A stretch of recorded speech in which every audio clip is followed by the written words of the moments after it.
Hello dear students, welcome to my YouTube channel. ಇವತ್ತಿನ ಈ ವಿಡಿಯೋದಲ್ಲಿ ಅಧ್ಯಾಯ 5 ಸಮಾಂತರ ಶ್ರೇಣಿಗಳ ಬಗ್ಗೆ ನೋಡೋಣ. ಈ ಸಮಾಂತರ ಶ್ರೇಣಿಯು ಪರೀಕ್ಷೆಗೆ 8 ಅಂಕದ 4 ಪ್ರಶ್ನೆಗಳು ಬರ್ತಾವು. ಅವು ಹೇಗೆ ನೋಡ್ರಿ, ಇಲ್ಲೇ 1 ಅಂಕದ 2 ಪ್ರಶ್ನೆ ಬರ್ತಾವು, 2 ಅಂಕದ 1 ಪ್ರಶ್ನೆ ಬರುತ್ತಾ, ಹಾಗೆ 4 ಅಂಕದ 1 ಪ್ರಶ್ನೆ ಬರ್ತಾವು. ಒಟ್ಟೆ 8 ಅಂಕದ 4 ಪ್ರಶ್ನೆ ಬರ್ತಾವು. ಹಾಗಾಗಿ ಈ ಚಾಪ್ಟರ್ನ ಜಾಸ್ತಿ ಕಾನ್ಸಂಟ್ರೇಟ್ ಮಾಡಿ ಕಲೀರಿ. ಇವಾಗ ಸಮಾಂತರ ಶ್ರೇಣಿ ಅಂದರೆ ಏನು ಅನ್ನೋದು ತಿಳ್ಕೊಬೇಕು. ಫಸ್ಟ್ ಶ್ರೇಣಿ ಅಂದರೆ ಏನು ಅನ್ನೋದು ಗೊತ್ತಿರಬೇಕು. ಶ್ರೇಣಿ ಅಂದರೆ ಏನು? ನಿರ್ದಿಷ್ಟ ನಿಯಮಕ್ಕೆ ಅನುಸಾರವಾಗಿ ಸಂಖ್ಯೆಗಳ ಕ್ರಮಬದ್ಧ ಜೋಡಣೆಯನ್ನು ಶ್ರೇಣಿ ಅಂತ ಕರಿತೀವಿ ನಾವು. ನಿರ್ದಿಷ್ಟ ನಿಯಮಕ್ಕೆ ಅನುಸಾರ ಅಂದ್ರೇನು? ಉದಾಹರಣೆ ನೋಡ್ರಿ, ಇಲ್ಲಿ 1, 5, 9 ಅಪ್ ಟು ಸೋ ಆನ್ ಅಂತ ಐತಿ. ಹೌದಾ? ಇಲ್ಲಿ ಏನೈತಿ? ನಿರ್ದಿಷ್ಟ ನಿಯಮಕ್ಕೆ ಅಂದ್ರೇನು? 1ಕ್ಕೆ 4 ಕೂಡಿಸಿದ್ರಂದ್ರೆ 5 ಬರುತ್ತಾ? ಅದೇ ರೀತಿ 5ಕ್ಕೆ 4 ಕೂಡಿಸಿದ್ರೆ 9 ಬರುತ್ತಾ? ಹೌದಾ? ಅದೇ ರೀತಿ ನೆಕ್ಸ್ಟ್ 9ಕ್ಕೆ 4 ಕೂಡಿಸ್ಬೇಕು. ಕೂಡಿಸಿದಾಗ ಅಂದರೆ ಇಲ್ಲಿ ಒಂದು ನಿಯಮ ಹುಟ್ಕೋತಾ, ಏನೋ 4 ಕೂಡಿಸೋದು. ಇದು ನಿರ್ದಿಷ್ಟ ನಿಯಮ ಅಂದರೆ ಪರ್ಟಿಕ್ಯುಲರ್. ಇಲ್ಲಿನೂ ಅದೇ ಇರಬೇಕು, ಇಲ್ಲಿ ಅದೇ ಇರಬೇಕು. ನಿರ್ದಿಷ್ಟ ನಿಯಮವನ್ನು ಅನುಸರಿಸಬೇಕು. ಅಂತಹ ಸಂಖ್ಯೆಯ ಕ್ರಮಬದ್ಧ ಜೋಡಣೆ ಇದು. 1ಕ್ಕೆ 4 ಕೂಡಿಸಿದ್ರೆ 5, 5ಕ್ಕೆ 4 ಕೂಡಿಸಿದ್ರೆ 9 ಅನ್ನೋದೇನಂದ್ರೆ ಕ್ರಮಬದ್ಧ ಜೋಡಣೆ ಅಂತ ಕರಿತೀವಿ. ಸೀರಿಯಲ್ ಪ್ರಕಾರ ಅದಾವ. 4 ಕೂಡ್ಸನೇ 5 ಬರುತ್ತೆ, 5ಕ್ಕೆ 4 ಕೂಡ್ಸರೇ 9 ಬರುತ್ತೆ, 9ಕ್ಕೆ 4 ಕೂಡ್ಸನೇ 13 ಬರುತ್ತೆ. ನೆಕ್ಸ್ಟ್ ಇದೇ ರೀತಿ ಮುಂದುವರ್ತಾ ಹೋಗುತ್ತಾ. ಹೌದಲ್ಲ? ಈ ಒಂದು ಕ್ರಮಬದ್ಧ ಜೋಡಣೆಯನ್ನು ನಾವೇನಂತ ಹೇಳ್ತೀವಿ ರೀ? ಶ್ರೇಣಿಗಳು ಅಂತ ಕರಿತೀವಿ. ಅದೇ ರೀತಿ ಎರಡನೇ ಎಕ್ಸಾಂಪಲ್ ನೋಡ್ರಿ, ಇಲ್ಲಿ 1, 4, 9, 16 ಅಂತ ಐತಿ. ಏನಿರ್ಬೇಕು ಇಲ್ಲಿ? ನಿಯಮ ಅನ್ನೋದು ಗೊತ್ತಿರ್ಬೇಕು. ನಿರ್ದಿಷ್ಟ ನಿಯಮ ಇರಬೇಕು. ಸುಮ್ಮನೆ ಇದಕ್ಕೊಂದು ಅಪ್ಲೈ ಆಗುತ್ತೆ, ಇದಕ್ಕೊಂದು ಅಪ್ಲೈ ಆಗುತ್ತಾ ಅನ್ನೋಂಗಿರಬಾರ್ದು.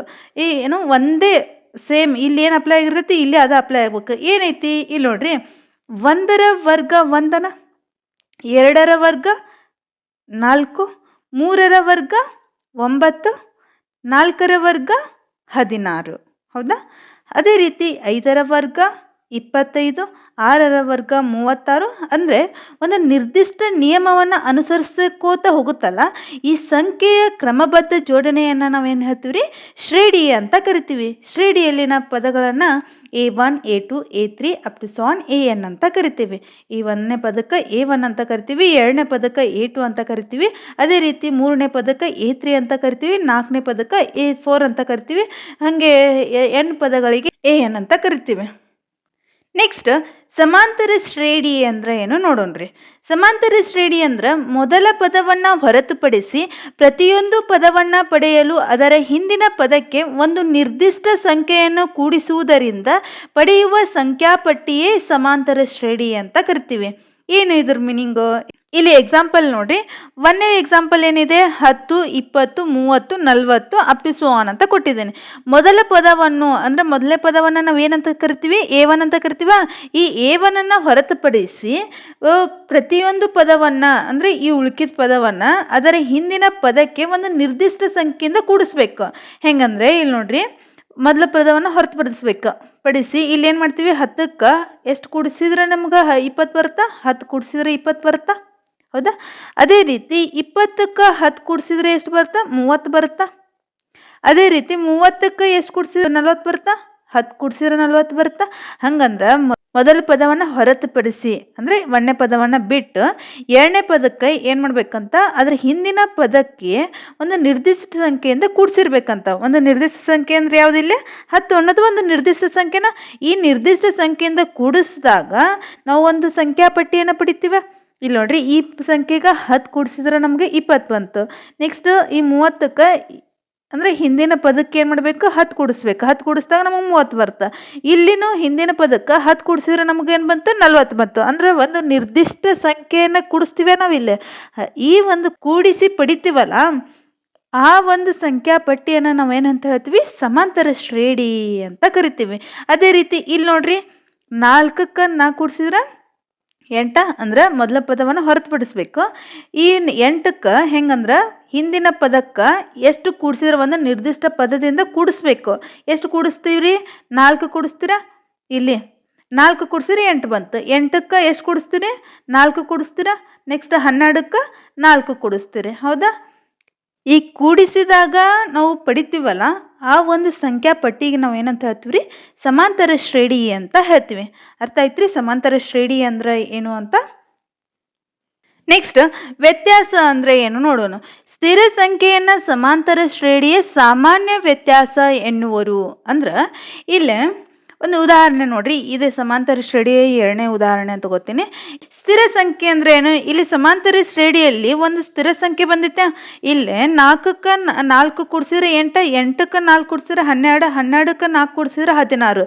ಅಂದರೆ ಈ ಸ್ಥಿರ ಸಂಖ್ಯೆ ಐತಲ್ಲ, ಈ ಸ್ಥಿರ ಸಂಖ್ಯೆನ ನಾವೇನಂತ ಹೇಳ್ತೀವಿ ರೀ, ಸಮಾಂತರ ಶ್ರೇಣಿಯ ಸಾಮಾನ್ಯ ವ್ಯತ್ಯಾಸ ಅಂತ ಕರಿತೀವಿ.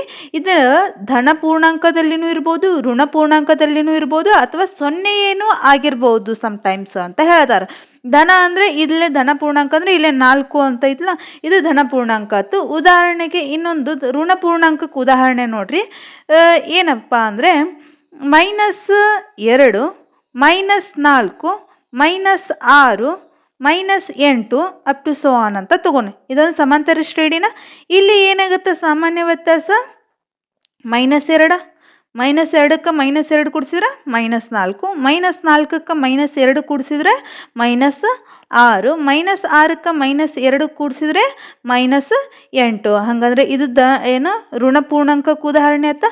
ಅದೇ ರೀತಿ ಇನ್ನೊಂದು ಶೂನ್ಯ ಅಥವಾ ಸೊನ್ನೆ ಆಗಿರಬಹುದು ಅಂತ ಹೇಳಿನಲ್ಲ, ಇದಕ್ಕೇನು ಉದಾಹರಣೆ ಅಂದ್ರೆ 1 1 1 1 ಅಂತ ಐತೆ. ಇದು ಏನಾದರೂ ಇದಕ್ಕೆ ಏನಾರು ಕೂಡಿಸ್ಬೋದಾ? ಇಲ್ಲಿ ಏನಾರು ಕೂಡ್ಸೋಕ್ಕಾಗುತ್ತಾ? ಇಲ್ಲ, ಯಾವುದೇ ಸಂಖ್ಯೆಯನ್ನು ಕೂಡಿಸ್ಲಿಕ್ಕೆ ಆಗಲ್ಲ. ಇದರ ಸಾಮಾನ್ಯ ವ್ಯತ್ಯಾಸ ಏಟಾಗುತ್ತೆ? 0 ಆಗಿಬಿಡುತ್ತೆ.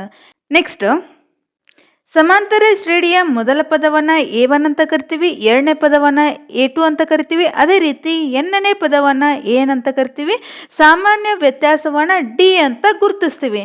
ಈಗ ಅದನ್ನ ಕಲಿತ್ವಿ ನಾವು ಇಲ್ಲಿವರೆಗೂ. ಮೊದಲನೇ ಪದವನ್ನು A1, ಎರಡನೇ ಪದವನ್ನು A2, ಹಾಗೆ ಎನ್ನನೇ ಪದವನ್ನು AN, ಸಾಮಾನ್ಯ ವ್ಯತ್ಯಾಸವನ್ನು D ಅಂತ ಗುರುತಿಸ್ತೀವಿ. ಇಲ್ಲಿವರೆಗೂ ಅರ್ಥ ಆಯ್ತಲ್ರಿ. ನೆಕ್ಸ್ಟು ವ್ಯತ್ಯಾಸಕ್ಕೆ ಇನ್ನೊಂದು ಡೆಫಿನಿಷನ್ ಏನಪ್ಪ ಅಂದರೆ, ಒಂದು ಸಮಾಂತರ ಶ್ರೇಣಿಯ ಎರಡು ಕ್ರಮಾನುಗತ ಪದಗಳ ನಡುವಿನ ವ್ಯತ್ಯಾಸವನ್ನು ಸಾಮಾನ್ಯ ವ್ಯತ್ಯಾಸ ಅಂತಲೂ ಕರಿತೀವಿ ನಾವು. ಹೇಗೆ ಅಂದ್ರೆ, ಈ ವ್ಯತ್ಯಾಸವನ್ನು ಡಿ ಎಂಬ ಪದದಿಂದ ಗುರುತಿಸ್ತೀವಲ್ಲ, ಈ ಡಿ ಅನ್ನೋದನ್ನು A2 - A1 ಅಂತ ಬರಿತೀವಿ.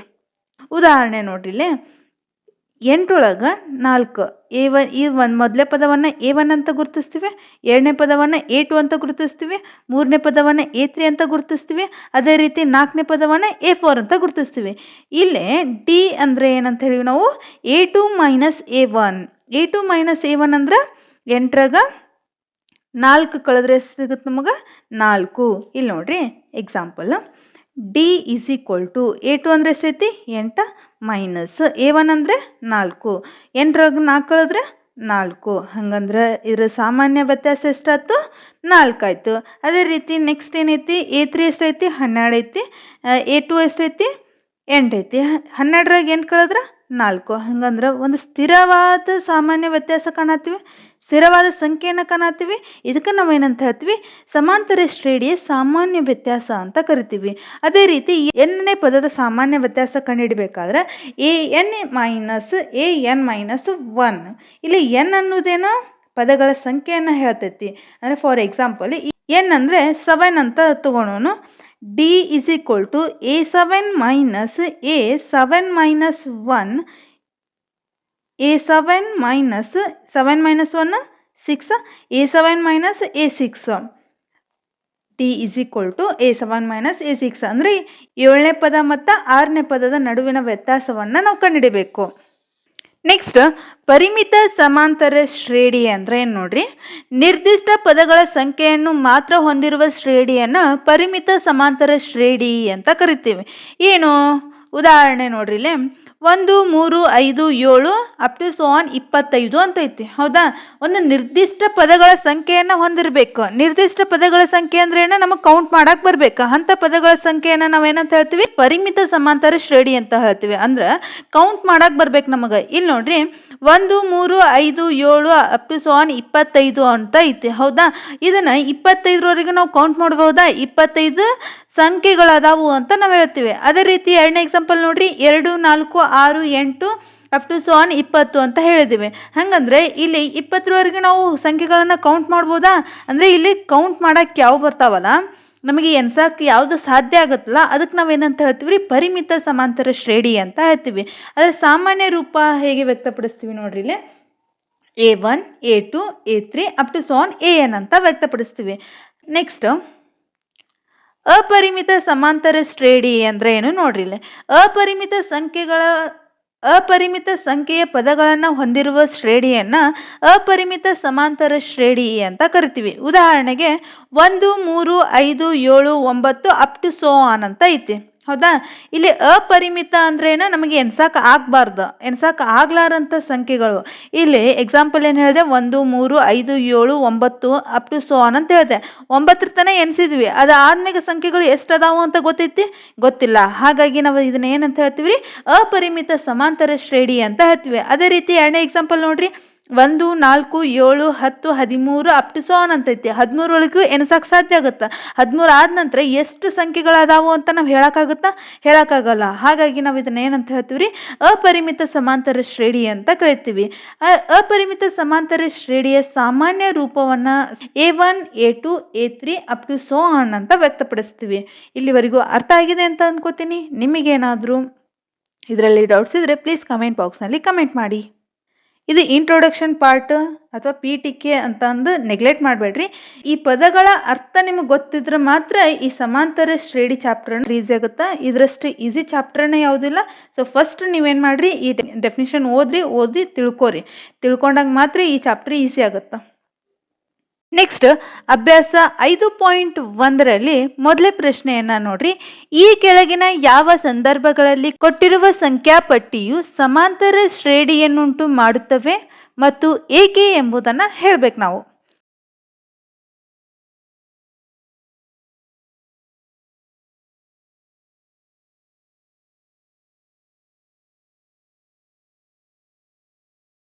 ಬಾಡಿಗೆಗೆ ಎಷ್ಟು ತೊಗೊಂಡಾರ? ಕಿಲೋಮೀಟ್ರಿಗೆ 15 ರೂಪಾಯಿ ಅಂತ ಹೇಳ್ಯಾರ. ಅದು ಆದ ನಂತರ ಪ್ರತಿ ಕಿಲೋಮೀಟ್ರಿಗೆ 8 ರೂಪಾಯಿ ಅಂತ ಲೆಕ್ಕ ಹೇಳಿದಾರೆ. ಹಂಗಂದ್ರೆ ಟ್ಯಾಕ್ಸಿ ಬಾಡಿಗೆಯ ಮೊದಲ ಕಿಲೋಮೀಟ್ರ್ ಎಷ್ಟು ಏನಂತ ಬರಿಬೇಕು ನೀವೀಗ? ಟ್ಯಾಕ್ಸಿ ಬಾಡಿಗೆ ಮೊದಲ ಕಿಲೋಮೀಟ್ರಿಗೆ ಎಷ್ಟು ಅಂತ ಹೇಳಿದಾರ? 15 ರೂಪಾಯಿ ಅಂತ ಹೇಳಿದಾರೆ. ಹೌದಾ? 15 ರೂಪಾಯಿ. ನೆಕ್ಸ್ಟ್ ಹೇಳಿದಾರ, ನಂತರ ಪ್ರತಿ ಕಿಲೋಮೀಟ್ರಿಗೆ 8 ರೂಪಾಯಿ ಅಂತ ಹೇಳಿದಾರೆ. ಪ್ರತಿ ಕಿಲೋಮೀಟರ್ಗೆ ಎಷ್ಟು ಅಂತ ಹೇಳಿದಾರ? 8 ರೂಪಾಯಿ ಅಂತ ಹೇಳಿದಾರೆ. ಹೌದಾ? 8 ರೂಪಾಯಿ. ಅಂದರೆ ಇದ್ರ ಮೀನಿಂಗ್ ಏನಂತ ನೋಡ್ರಿ, ಮೊದಲ ಕಿಲೋಮೀಟ್ರಿಗೆ ಅಂದ್ರೇನ? A1 ಇಸ್ ಈಕ್ವಲ್ ಟು ಏನಾಯ್ತು? 15 ಆಯ್ತು. A2 ಎಷ್ಟಾಗುತ್ತಾ? A2 ಅಂದ್ರೆ ಹೆಂಗೆ ಬರ್ತೀವಿ ನಾವು? A1 plus ಡಿನ. ಹೌದಾ? ಡಿ ಅಂದ್ರೆ ಏನಂತ ಬರ್ತೀವಿ ನಾವು? A2 ಮೈನಸ್ A1 ಅಂತ ಬರ್ತೀವ. ಅದನ್ನ A2 ಹೆಂಗೆ ಬರ್ತೀವಿ? A2 is equal to A1 plus d ಅಂತ ಬರ್ತೀವಿ. A1 ಅಂದ್ರೆ ಎಷ್ಟೈತಿ? 15. ಅದಕ್ಕೆ ಏನು ಮಾಡಬೇಕು? ಸಾಮಾನ್ಯ ವ್ಯತ್ಯಾಸ ಎಷ್ಟು? ಪ್ರತಿ ಕಿಲೋಮೀಟ್ರಿಗೆ ಅಂದರೆ ನೆಕ್ಸ್ಟ್ ಎರಡನೇ ಕಿಲೋಮೀಟ್ರಿಗೆ ಏನು ಮಾಡ್ಬೇಕು ನಾವು? 8 ರೂಪಾಯಿಯನ್ನು ಕೂಡಿಸ್ಬೇಕು. 15ಕ್ಕೆ 8 ರೂಪಾಯಿ ಕೂಡಿಸಿದ್ರೆ ಎಷ್ಟಾಗುತ್ತಾ? 23. ನೆಕ್ಸ್ಟ್ A3 ಹೆಂಗೆ ಬರಿತೀರ? A2 plus d is equal to A2 ಎಷ್ಟೈತಿ? 23. ಅದಕ್ಕೆ ಎಷ್ಟು ಕೂಡಿಸ್ಬೇಕು? 8 ರೂಪಾಯಿ. 23ಕ್ಕೆ 8 ಕೂಡಿಸಿದ್ರೆ ಎಷ್ಟಾಯ್ತು? 31. A4 is equal to A3 plus ಡಿನ. ಹಂಗಂದ್ರೆ 31ಕ್ಕೆ 8 ಕೂಡಿಸಿದ್ರೆ 39. ಇವು ಹೆಂಗೆ ಬರ್ಕೊಂಡು ಅನ್ನೋದು ಗೊತ್ತಾಯ್ತು? ಇಲ್ಲ ಅಂದರೆ ಇಲ್ಲಿ ನೋಡ್ರಿ, ಈ ಸಾಮಾನ್ಯ ವ್ಯತ್ಯಾಸ ಡಿ ಬರುತ್ತೆ ಇಲ್ಲ ಚೆಕ್ ಮಾಡಿರಿ. A2 ಮೈನಸ್ A1 ಮಾಡಿದಾಗ ಎಷ್ಟಾಗುತ್ತಾ? A2 ಅಂದರೆ ಎಷ್ಟೈತಿ? 23. A1 ಅಂದರೆ 15. 23 ಒಳಗೆ 15 ಕಳೆದ್ರೆ 8 ಬಂತ. ಅದೇ ರೀತಿ A3 ಮೈನಸ್ A2 ಮಾಡಿದ್ರೆ ಇಲ್ಲಿ ನೋಡ್ರಿ, 31ರಾಗ A3 ಎಷ್ಟು ಬಂತಿ? 31. 31ರೊಳಗೆ 23 ಕಳೆದ್ರೆ ಎಷ್ಟು ಬಂತು? 8 ಬಂತ. ಹಂಗಂದ್ರೆ ಸಾಮಾನ್ಯ ವ್ಯತ್ಯಾಸ ಡಿ ಕರೆಕ್ಟ್ ಐತಿ. ಇದು ಡಿ ಇಸ್ ಈಕ್ವಲ್ ಟುನ. ಹಾಗಾದರೆ ಇದರಿಂದ ನಾವು ಏನಂತ ಹೇಳ್ತೀವಿ? ಎರಡು ಕ್ರಮಾನುಗತ ಪದಗಳ ನಡುವಿನ ವ್ಯತ್ಯಾಸ ಸ್ಥಿರವಾಗಿರುವುದರಿಂದ ಇದನ್ನು ಸಮಾಂತರ ಶ್ರೇಣಿ ಅಂತ ನಾವು ಹೇಳ್ಬೋದಾ? ಅಂದರೆ ಸಮಾಂತರ ಶ್ರೇಣಿಯನ್ನು ಉಂಟು ಮಾಡುತ್ತಾ. ಆದ್ದರಿಂದ 2 ಕ್ರಮಾನುಗತ ಪದಗಳ ನಡುವಿನ ವ್ಯತ್ಯಾಸ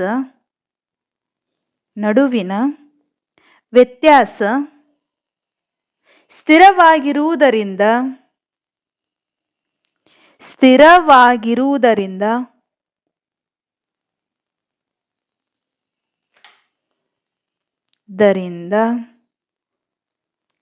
ಇದು ಸಮಾಂತರ ಶ್ರೇಣಿಯನ್ನು ಉಂಟು ಮಾಡುತ್ತದೆ. ಸಮಾಂತರ ಶ್ರೇಣಿಯನ್ನು ಉಂಟು ಮಾಡುತ್ತದೆ.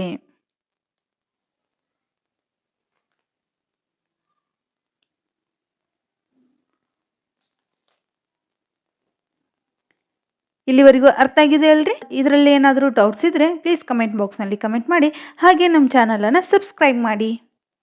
ನೆಕ್ಸ್ಟ್ 2ನೇ ಪ್ರಶ್ನೆ ನೋಡ್ರಿ.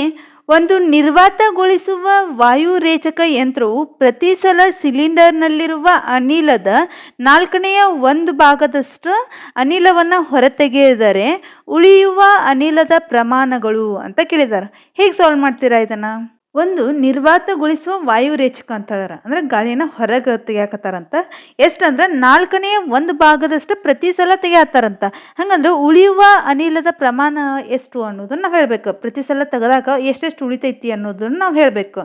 ಹೇಗೆ ಮಾಡ್ತೀರಾ ಇದನ್ನು? ಸಿಲಿಂಡರಿನ ಘನಫಲವನ್ನು ಹೇಗೆ ಗುರುತಿಸ್ತೀವಿ ನಾವು? ವಿ ಎಂಬ ಅಕ್ಷರದಿಂದ ಗುರುತಿಸ್ತೀವಿ. ಸಿಲಿಂಡರ್ನ ಘನಫಲ,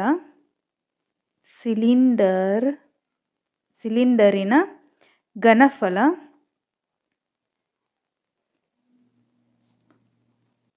ವಿ ಅಂತ ಗುರುತಿಸೋಣ. ವಾಯುರೇಚಕದಿಂದ ಸಿಲಿಂಡರ್ನಲ್ಲಿ 1/4 ಭಾಗದಷ್ಟು ಗಾಳಿಯನ್ನು ಹೊರತೆಗೆದಾಗ ಬರುವ ಶ್ರೇಣಿ ಎಷ್ಟು ಏನು ಅನ್ನೋದನ್ನು ನಾವು ಕಂಡುಹಿಡಿಬೇಕೀಗ. ಹೌದಾ? ಹಂಗಂದ್ರೆ ವಾಯುರೇಚಕದಿಂದ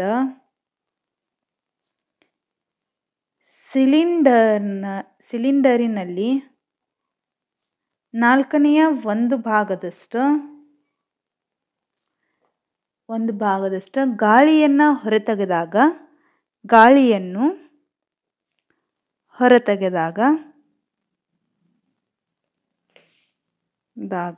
ಏನಾಗುತ್ತೆ ನೋಡ್ರಿ. ಇಲ್ಲಿ ಈ ಸಿಲಿಂಡರ್ನ ಘನಫಲವನ್ನು ಏನಂತ ಕರಿತೀರಿ?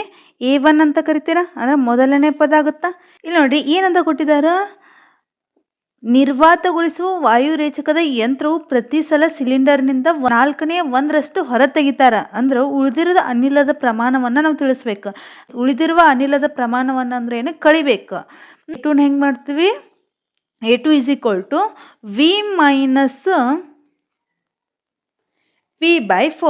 V - V/4. ಹೌದಾ? ಇದು ಹೆಂಗೆ ಬಂತಂದ್ರೆ V/4 ಹೆಂಗೆ ಬಂತಂದ್ರೆ ಇಲ್ಲಿ ನೋಡ್ರಿ, ಮೊದಲ ಅನಿಲದ ಪ್ರಮಾಣವನ್ನು ವಿ ಅಂತ ಗುರುತಿಸ್ತಿದ್ವಿ. ಹೌದಾ? ನೆಕ್ಸ್ಟ್ ಏನು ಮಾಡ್ಬೇಕಂದ್ರೆ ಹೊರತೆಗೆದ ಅನಿಲದ ಪ್ರಮಾಣವನ್ನು ನೋಡ್ಬೇಕೀಗ. ಹೊರತೆಗೆದ ಅನಿಲ ಎಷ್ಟಾಗುತ್ತಾ?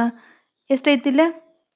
1/4 ಅಂತೈತೆ, ಅಂದರೆ 1/4 ಇಂಟು ವಿ ಮಾಡಬೇಕು. ಯಾಕಂದ್ರೆ ಮೊದಲೇ ಅನಿಲದ ಪ್ರಮಾಣ ಎಷ್ಟೈತಿ? ವಿನ. ಹಂಗಂದ್ರೆ V/4 ಆತ. ಇದು ಹೆಂಗೆ ಬಂತು ಅನ್ನೋದು ಗೊತ್ತಾಯ್ತು. V/4. ಹಂಗಂದ್ರೆ ಇಲ್ಲಿ LCM ತೆಗೆದ್ರೆ ಎಷ್ಟಾಗುತ್ತಾ? 4 LCM ಆದ್ರೆ ಅಂದರೆ ಇಲ್ಲಿ ಏನೂ ಇಲ್ಲ ಅಂದ್ರೆ 1 ಐತಿ. 1 × 4 ಅಂದರೆ 4V - ವಿನ. 4V ಇದ್ದಾಗ 1V ಕಳೆದ್ರೆ ಎಷ್ಟು? 3V/4. ಅಂದರೆ A2 ಬೆಲೆ ಎಷ್ಟು ಸಿಕ್ತು ನಮ್ಗೆ? 3V/4. ಇದು ಹೆಂಗೆ ಬಂತು ಅನ್ನೋದು ಗೊತ್ತಾಯ್ತು. ಇದು ಅರ್ಥ ಆಯ್ತಲ್ರಿ? ನೆಕ್ಸ್ಟ್ A3 ಹೆಂಗೆ ಕಂಡುಹಿಡಿಯೋದು ನೋಡ್ರಿ. ಇಲ್ಲಿ ಹೊರತೆಗೆದ ಅನಿಲ ಅಂತ ಬರ್ಕೋರಿ. ಫಸ್ಟ್ ಹೊರತೆಗೆದ ಅನಿಲ ಎಷ್ಟೈತಿ? 3V/4. ಇನ್ನೊಂದು ಇದೇನೈತಿ? 1/4 ಹೊರತೆಗ್ದಾರ ಅಂತ ಹೇಳ್ಯಾರಲ್ಲ, ಅದನ್ನು ಇದಕ್ಕೆ ಗುಣಿಸ್ಬೇಕು. ಅಂದರೆ ಎಷ್ಟಾಗುತ್ತಾ? 3V/4 = 16. ಅಂದರೆ ಒಟ್ಟು ಎಷ್ಟು ಅನಿಲವನ್ನು ಹೊರತೆಗೆದ್ರು? 3V/16 ಹೊರತೆಗೆದ್ರ. ಹಂಗಂದ್ರೆ ಉಳಿದ ಅನಿಲ ಎಷ್ಟು? ಉಳಿದ ಅನಿಲದ ಪ್ರಮಾಣ ಅಂದರೆ ಏನು? A3 ಅಂತ ಕಂಡಿಡ್ತೀವಿ ಅದನ್ನು. 3V divided by 4 A2 minus ಹೊರತೆಗೆದ ಅನಿಲವನ್ನು ಕಳಿಬೇಕು. ಅಂದ್ರೆ 3V ಡಿವೈಡೆಡ್ ಬೈ 16. ಇದ್ರ ಎಲ್ ಸಿ ಎಮ್ ಏನಾಗುತ್ತಾ 4 ಮತ್ತು 16 ಲಸ ಅಥವಾ ಎಲ್ ಸಿ ಎಮ್ ಏನಾಗುತ್ತಾ 16 ಆಗುತ್ತಾ. ಹಂಗಂದ್ರೆ ಇಲ್ಲಿ 4 ಐತಿ, ಎಷ್ಟರಲ್ಲೇ ಗುಣಿಸ್ತೀರಿ 4 4ಲೇನ 3 4 12V ಮೈನಸ್ 3V. 12 ಒಳಗೆ 3V ಕಳೆದ್ರೆ 9V ಡಿವೈಡೆಡ್ ಬೈ 16. ಇದೇನು ಉಳಿದ ಅನಿಲ. ನೆಕ್ಸ್ಟ್ ಏನು ಮಾಡ್ತೀರಿ A4 ಕಂಡುಹಿಡಿತೀರ. ಅವಾಗ ಏನು ಮಾಡ್ತೀರಿ ಹೊರತೆಗೆದ ಅನಿಲ ಎಷ್ಟಾಗುತ್ತಾ ಹೊರತೆಗೆದ ಅನಿಲದ ಪ್ರಮಾಣ ಅಥವಾ ಹೊರತೆಗೆದ ಅನಿಲದ ಪ್ರಮಾಣ ಏನಾಗುತ್ತಾ 9V ಡಿವೈಡೆಡ್ ಬೈ 16 ಇಂಟು ಫಸ್ಟಿಗೆ ಎಷ್ಟು ತೆಗೆದಿದ್ರು 1 ಡಿವೈಡೆಡ್ ಬೈ 4 ಅಂದರೆ 9V ಡಿವೈಡೆಡ್ ಬೈ 16 4 64. ಹೊರತೆಗೆದ ಅನಿಲದ ಪ್ರಮಾಣ 9V ಡಿವೈಡೆಡ್ ಬೈ 64 ಆಯಿತು. ಅಂದರೆ ಉಳಿದ ಅನಿಲದ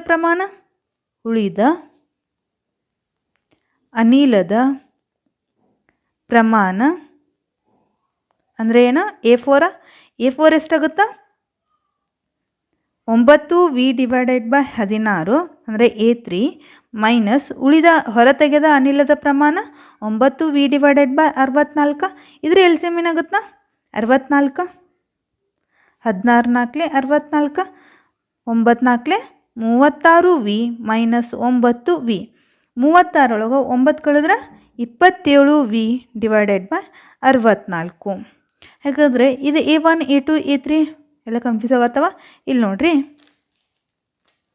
A1 ಎಷ್ಟು ಸಿಕ್ಕೈತಿ ವಿನ A2 ಎಲ್ಲೈತಿ ಇಲ್ಲೈತೆ 3V divided by 4 A3 9V divided by 16 A4 27V divided by 64 ಸಿಕ್ಕೈತಿ.